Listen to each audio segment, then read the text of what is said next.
இன்றைக்கி என்ன பண்ண போகிறேன்னா பிசிபெல்லாபாத் பண்ண போகிறேன். இதுக்கு முதல்ல கடலைப்பருப்பு நல்லா வறுத்துக்கணும். ட்ரை ஆயில் இல்லாமல். அதுக்கப்புறம் தனியா காஞ்ச மிளகாய் போட்டு வறுத்துருக்கேன்.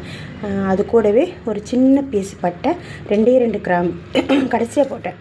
அது எங்கேயோ போச்சோ தெரியல, போட்டிருக்கேன். அதுக்கப்புறம் அடுப்பு ஆஃப் பண்ணிட்டு தேங்காய் போட்டேன். ஏன்னா அப்பயே போடணும். இதோ 2 கிராம்பு. அது ஆயில் விட்டுடும். இப்போது அந்த சூட்லேயே அது வெந்திருக்கும்.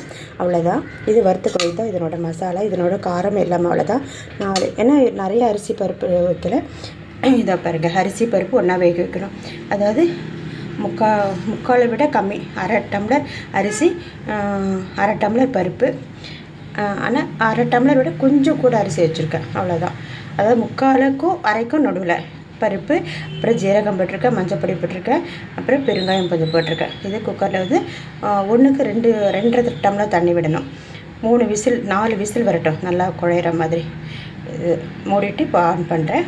அதுக்குள்ளே இதுக்கு போட வேண்டிய காய்கறிகள் கேரட்டு, பீன்ஸு, பட்டாணி நறுக்கி வச்சுருக்கேன் ரெடியாக. அப்புறம் இங்கே புளி ஊற வச்சுருக்கேன். புளி தண்ணி கரைச்சி வச்சுக்கலாம். அதுக்கப்புறம் இதுக்கு இன்னும் தேவை வெங்காயம், தக்காளி. சின்ன வெங்காயம் இருந்தால் சின்ன வெங்காயம் போட்டுக்கலாம் தாளிக்கிறதுக்கு. என்கிட்ட இல்லை, அதனால பெரிய வெங்காயம் தான். அது 1 போதும். 2 தக்காளி, ஒரு சின்ன பீஸ் ஒரு சின்ன விரல் அளவுக்கு வெல்லம், உப்பு. அவ்வளோதான். கடைசியாக நெய் 2 ஸ்பூன் கண்டிப்பாக தேவை. அது வெண்ணெய் காய்ச்சதுக்கப்புறம் அது கடைசியாக விடணும். இப்போ இவ்வளோதான். இதில் என்னென்னா இன்னொரு டிப்ஸு சொல்ல பாருங்க. இதை குக்கரில் வச்சதுக்கப்புறம் இந்த பருப்பு எப்படியும் பொங்கும். அது பொங்காமல் இருக்கிறதுக்கு ஒரு 2 ட்ராப் நல்லெண்ணெய் விட்டுட்டு அப்புறம் மூடிட்டு வேக வைங்க.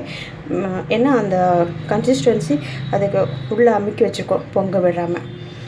ஓகே, இது வந்ததுக்கப்புறம் தாளிக்கும் போது எல்லாம் பண்ணும்போது காட்டுறேன்.